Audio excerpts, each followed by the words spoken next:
다 보여요. 여기 있으면. 마태복음 4장 17절부터 22절. 내가 핸드폰으로 보는 것까지 용서해 줄게. 근데 찾기는 해야지. 마태복음 4장 17절부터 22절까지의 말씀입니다.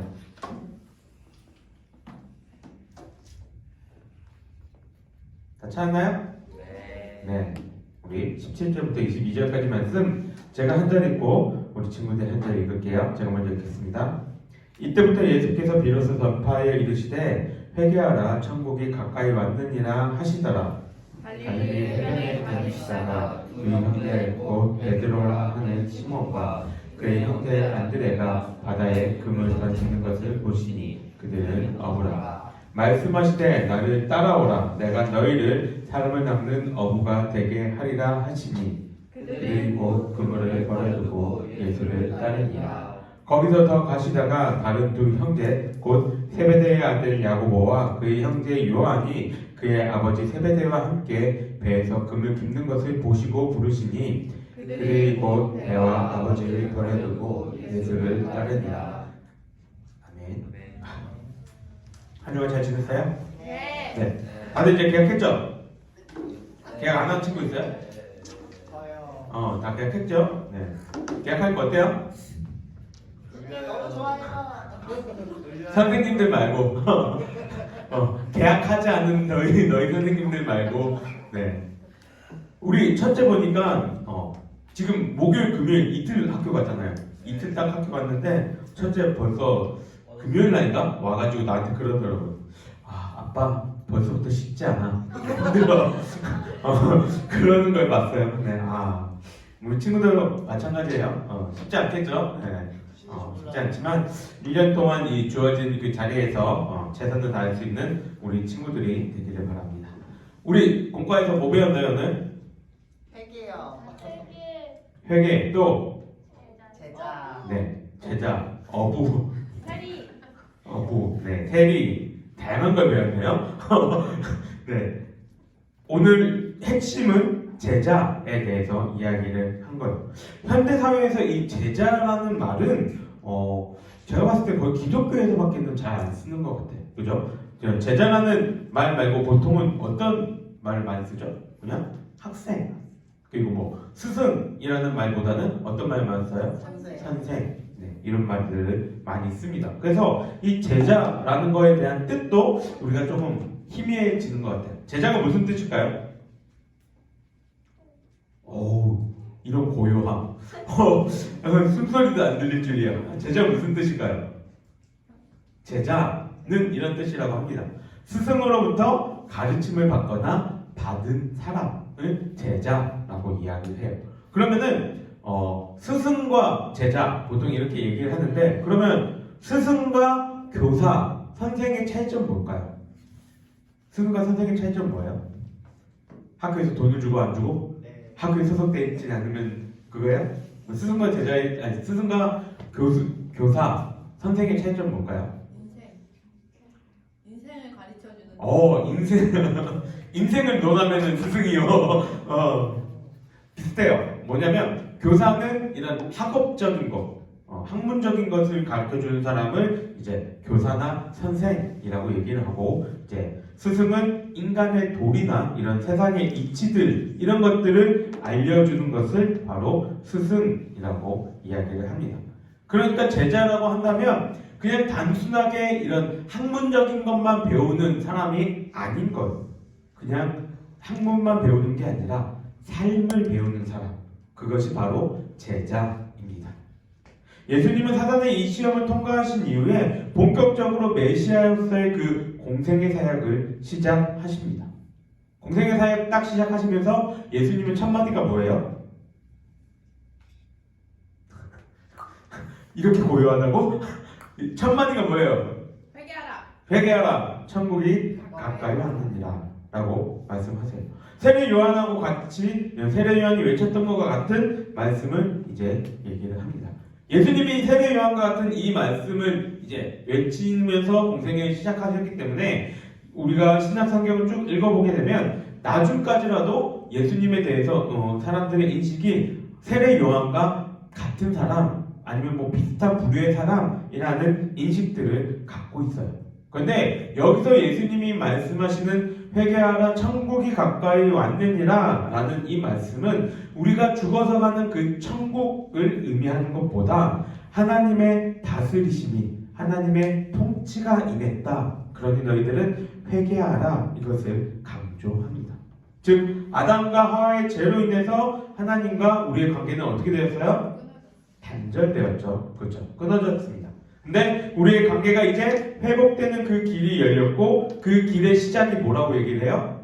회개라고 이야기를 하고 계신 거예요. 지난주에 회개에 대해서 이야기를 했어요. 회개는 어떻게 하는 게 회개라고 얘기했나요? 그냥 나 잘못했습니다 라고 얘기하는 게 회개였나요? 뭐라고 얘기했죠? 돌아가는 거. 내가 그 죄의 길에서 방향을 바꾸어 돌이키는 것. 그것이 회개라고 이야기를 했습니다.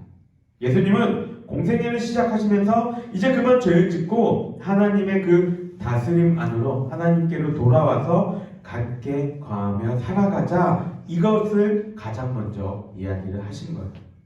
우리 친구들도 이제 적게는 한 15년? 그쵸? 많게는 한 17년, 18년 이렇게 살아보니까 대부분의 사람들이 어떠한지가 이제 대충은 유형들이 보일 거예요. 무슨 말이냐면 세상의 사람들이 각각의 그 개성과 특색을 가진 사람들이 많은데 그 중에서 몇몇 부류들이 이런 스타일이 있고 이런 스타일이 있다 이런 게 분류가 될 거예요. 그리고 그 사람들을 통해서 이 사람하고는 내가 진짜 같이 있고 싶다. 근데 내가 이 사람하고는 죽어도 같이 일하고 싶지 않다라는 이런 몇몇 이런 모습들이 보일 겁니다. 그래서 사람들이 어떤 유형의 사람들과 일을 하고 싶지 않을까 이것을 조사한 그 통계를 가지고 와봤는데 1위가 뭐예요? 책임감 없는 사람. 네, 책임감 없는 사람과 일하기 싫어한다고 합니다. 그 다음 2위는 들으려고 하지 않는 사람. 그 다음에 3위는 부정적인 사람. 이런 사람들하고는 일을 하고 싶지 않대요. 이 중에는 없지만 목사님은 생각했을 때 또 어떤 유형과 일하고 싶지 않냐라고 했을 때 목사님은 개인적으로 말만 하는 사람하고 일하고 싶지 않다고 생각을 해요. 말만 이렇게 장황하게 이렇게 해놓고 자기는 그대로 하지 않는 사람, 그런 사람과는 일하기가 조금 힘들지 않을까라는 생각을 합니다. 예수님도 그거를 아셨기 때문에 예수님이 회개하라, 하나님의 통치하신 대로 살아가라 라고 말씀만 하시지 않으셨다는 것. 예수님이 선포하신 이후에 우리가 오늘 본문을 읽었을 때 예수님이 회개하라, 천국이 가까이 왔느니라 선포하신 이후에 예수님은 뭘 하십니까? 바로 그 다음에 뭐 하세요? 제자들을 부르십니다. 선포하신 이후에 예수님 스스로가 그 말씀대로 살아가는 그 모습을 보이게 하시려고, 그리고 그 모습대로 함께 살아가게 하려고 제자들을 부르시고 제자들이 그것을 보고 배울 수 있도록 함께 하셨어요. 옛말에 백문이 불어 일견이라는 말이 있습니다. 뭐라고 적혀있어요? 100번 듣기보다 한 번 보는 게 낫다. 그죠? 100번 얘기하는 것보다 한 번 보는 게 낫다라는 옛 말입니다. 그렇게 예수님도 직접 자신의 삶으로 우리 가운데에 보여주신 거예요. 이 당시에는 보통 제자가 이제 스승이 제자를 선택하는 것이 아니라 제자가 스승을 선택합니다. 우리 선생님들은 알 건데 대학교를 졸업하고 대학원이라는 데는 공부를 더 하려면 갑니다. 근데 그 대학원을 진학을 하게 되면 대학교 때와는 다르게 자기가 누구의 교수 밑에서 이제 배울 것인가 그거를 그 제자가 먼저 선택을 해서 이제 가게 돼요. 그래서 그런 것들을 지도교수라고 이야기를 하는데 지도교수의 9가지 유형이라는 것에 대해서 이렇게 적어놨어요. 그래서 각자의 장점들이 있는데 그 분야에 대해서 완전 신과 같은 업적을 가지고 있는 사람이 있다면 그 교수의 밑에 가면은 장점이 뭐냐면 힘과 명성과 좋은 일자리를 얻을 수가 있대요. 단점은 뭘까요? 교수님을 볼 수가 없어요. 너무 바빠요. 노예 감독관 한번 볼까요? 장점 뭐예요? 많은 것들을 이룰 수가 있대요. 왜요? 노예잖아요. 빡세게. 빡세게 굴러야겠죠? 그럼 여러 가지 일들을 할 거예요. 그 다음에는 단점은 뭐라고 적혀 있을까요? 배우자 이름 잊어버렸다. 배우자의 이름을 잊어버렸대요. 무슨 말이에요? 너무 빡세다. 집에도 못 가요. 네. 이런 유형들이 대학원의 이제 교수들 이런 유형들입니다. 그래서 이스라엘 백성들이 살았던 그 시대에도 이거하고 비슷했어요. 제자들이 이제 스승을 선택해서 스승을 이제 따르는 그러한 제자들을 이렇게 따라갔습니다. 그런데 예수님은 그렇게 하신 것이 아니에요. 제자들이 먼저 와서 예수님을 따르겠다 이야기한 것이 아니라 예수님이 직접 가셔서 제자들을 선택하고 부르셨다는 겁니다. 제자들이 와서 나 제자 삼아주세요. 내가 예수님 따르겠어요. 내가 예수님과 함께하고 싶어요. 라고 이야기한 것이 아니라 예수님이 직접 그들을 찾아가셔서 제자가 되라 말씀하신 거예요. 성경을 보면 본문에 나와 있는 베드로, 안드레, 야고보, 요한 이 사람들 말고 세리였던 마태도 예수님이 직접 부르셔서 제자를 삼으셨습니다. 결국 이건 뭘 의미하냐면 예수님의 제자가 된다는 것은 우리의 힘과 능력으로 되는 것이 아님을 이야기해요. 예수님과 하나님의 온전한 선택이었다는 것이 우리에게 위안을 줍니다. 이게 왜 우리에게 위안이 될까요? 생각해 보세요. 내가 예수님한테 가서 예수님 내가 예수님의 제자가 되겠습니다 라고 그 길을 만약에 따랐다고 한다면 내가 제자로서 살아가는 그 길 가운데서 힘들고 어려운 일이 닥칠 때마다 무슨 생각을 할까요? 내가 왜 이 길을 간다고 했을까? 내가 왜 예수님한테 제자가 될 거라고 까불어가지고 이렇게 힘든 삶을 살아갈까? 매 순간마다 이 선택에 후회를 하지 않겠어요? 하지만 예수님이 부르시고 하나님이 선택하심으로 제자가 된 우리들은 내 힘과 내 능력과 이것을 의지하는 것이 아니라 하나님이 부르셨기에 하나님만을 의지하며 예수님의 선택을 믿으며 나아가기만 하면 됐다는 거예요. 내가 아는 한 목사님이 설교 중에 이런 말씀을 하신 적이 있어요. 목사님 사역의 길을 이렇게 가지고 있는데 힘든 일이 닥쳐올 때마다 목사님은 이렇게 기도한대요. 하나님 여기 앉아보시죠. 하나님 내가 한다고 했습니까? 내가 사역한다고 했습니까? 하나님이 부르셨잖아요. 하나님이 나보고 이 길 가래매요. 하나님이 나한테 이렇게 하래매요. 책임지십시오. 나 모르겠으니 해결하십시오. 이런 기도를 한대요. 우리의 신앙은 때때로 이런 뻔뻔함이 필요해요. 이 목사님의 기도가 잘못된 건 없어요. 이분의 마음속에는 그냥 하나님께 다 떠넘기는 것이 아니라 확신이 있는 거예요. 무슨 확신이 있어요? 하나님이 부르셨으니 하나님이 택하셨으니 절대 버리시지 않으실 거라는 확신. 절대 나를 그냥 내버려 두지 않으실 거라는 확신. 그 확신이 있는 거예요. 그렇기에 이 목사님은 그리고 저와 우리 친구들은 그 확신을 가지고 하나님께 나아가는 거예요. 하나님이 부르셨잖아요. 하나님이 선택하셨잖아요. 그러니 하나님 나에게 힘을 주시고 용기를 주시고 능력을 주세요. 이러한 확신의 삶을 살아갈 수 있기를 바랍니다. 하나님이 여러분들을 부르셨어요. 하나님이 여러분들을 선택하셨어요. 그러니 내가 다 해야 하고 나 스스로 이것을 다 책임지려 하지 말고 하나님을 의지하는 것이 무엇인지 하나님이 함께하고 계시다는 그 확신이 무엇인지를 생각해 보기를 바랍니다. 우리가 이런 확신을 갖기 위해서 행해야 할 것이 한 가지가 있습니다.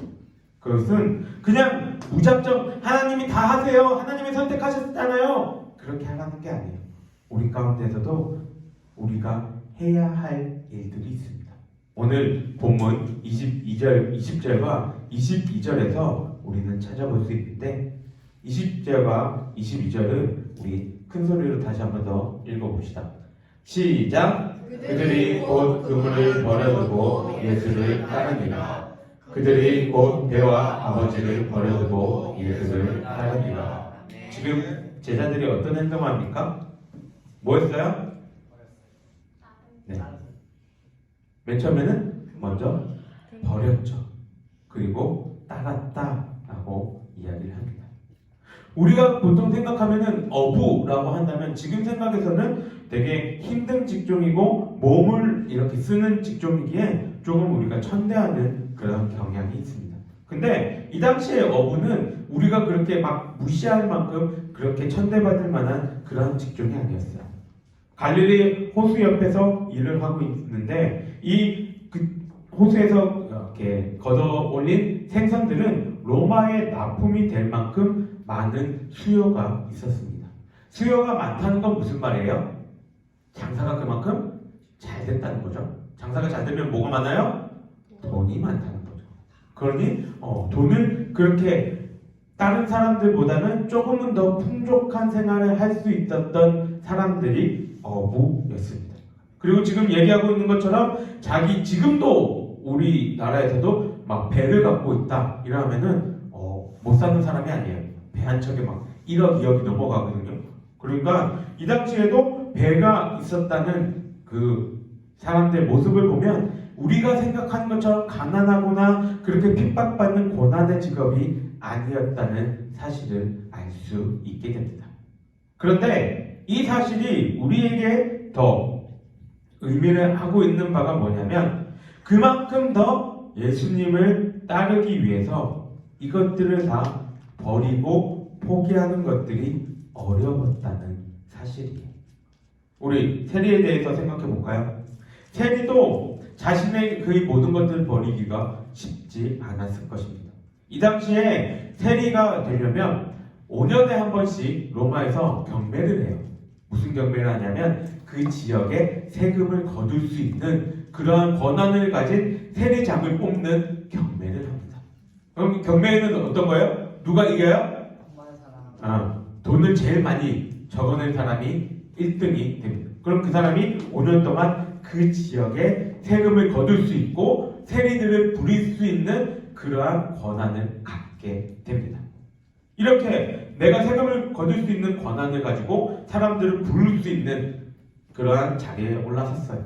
내가 이 혜택을 누리기 위해서 만약에 10억을 경매 가운데에 이렇게 썼다고 합시다. 그러면은 10억만 딱 세금으로 거둘 수 있는 사람이 있을까요? 어때요? 사람이란 게 욕심이 가득합니다. 그죠? 내가 투자한 돈은 10억이지만 얼마를 더 걷어야 돼요? 최소한 2배는 더 땡겨야죠. 20억, 30억. 이 당시의 세리가 그런 사람들이었어요. 자기들이 세금을 거둘 수 있는 권한이 있기에 그냥 아무거나 다 세금을 붙여가지고 다 걷어가는 그러한 사람들이었습니다. 그러니까 이스라엘 사람들이 세리들을 향해서 죄인이라고 생각하고 이방인이라고 무시했던 이유가 이들의 그러한 모습 때문이에요.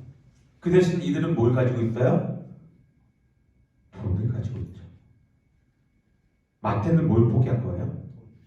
이걸 포기한 거예요. 돈을 벌 수 있는 권한, 자기가 가지고 있는 돈을 벌기 위해서 세상 사람으로부터 따가운 시선과 조롱과 손가락질을 다 견뎌내면서 그 세리가 됐었는데 그 직업을 포기하고 예수님의 그 부르심에 그 돈도 내려놓고 예수님을 따른 거예요. 여러분, 제자가 된다는 것은 무엇일까요? 제자도란 과연 무엇일까요? 제자도의 핵심은 내 것을 내려놓고 스승의 것을 그대로 받아들여 따르는 자입니다. 제자는 내 생각과 내 시선과 내 마음으로 사는 것이 아니라 스승의 생각과 스승의 시선과 스승의 마음으로 살아가는 것이 제자예요. 그래서 초대교회의 한 교부는 제자와 순교자는 같은 의미라고 이야기를 했습니다. 제자는 목숨을 내려놓고 자기의 목숨까지도 내려놓으며 스승을 따르는 자, 그게 제자입니다. 기독교가 종교인 사람과 기독교가 삶의 방식인 사람은 다르게 살아갈 수밖에 없어요. 왜요? 기독교가 내 삶의 전부인 사람은 스승인 예수 그리스도가 사셨던 그 방식대로 살아가려고 노력합니다. 세상의 것에 눈 돌리지 않고 세상의 부귀영화에 관심 두지 않고 묵묵히 스승이 가셨던 그 길을 따라가고자 하는 사람들이 제자예요. 저와 여러분들은 예수님의 제자가 되기를 바랍니다. 아멘. 그냥 내 종교로서 내가 기독교인이라 말하는 것이 아니라 내 시선, 내 생각, 내 관점, 이 모든 것들이 우리의 스승 되시는 예수 그리스도를 그대로 따르는 자가 되기를 원합니다. 그때에 여러분들은 세상 사람들이 경험하지 못한 크고 놀랍고 신비한 일들을 보게 될 것입니다. 돈 많이 벌고 잘 나가고 성공한 사람들이 여러분들이 살아가는 그 삶을 보고 부러워하고 신비해하는 그런 놀라운 경험들을 하게 될 거예요. 여러분들이 오늘 이후의 삶에서 과연 제자라는 것은 무엇일까? 예수님을 따라 산다는 것은 무슨 의미일까? 한 번쯤 곰곰이 고민하며 생각해 볼 수 있는 우리 친구들이 되기를 주님의 이름으로 간절히 소망합니다.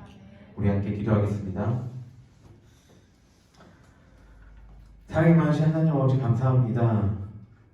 오늘 예수님이 제자들을 부르셨던 것처럼 그리고 제자들을 부르시고 그들을 가르치시고 그들이 스승이신 예수님의 삶을 그대로 살아갈 수 있도록 인도하셨던 것처럼 우리 또한 예수님을 따르는 그 제자의 도를 따라 살아가기를 원합니다.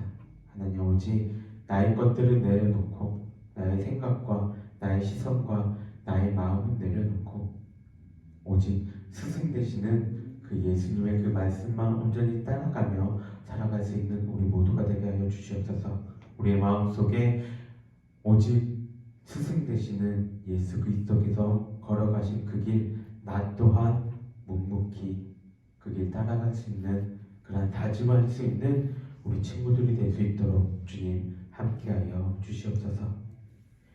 여호와는 내게 복을 주시고 너를 지키시기를 원하며 여호와는 그의 얼굴을 내게 비추사 은혜 베푸시기를 원하며 여호와는 그 얼굴을 내게로 향하여 드사 평강 주시기를 원하노라. 아멘. 네, 예배 마쳤습니다. 한 주간도 수고하셨습니다.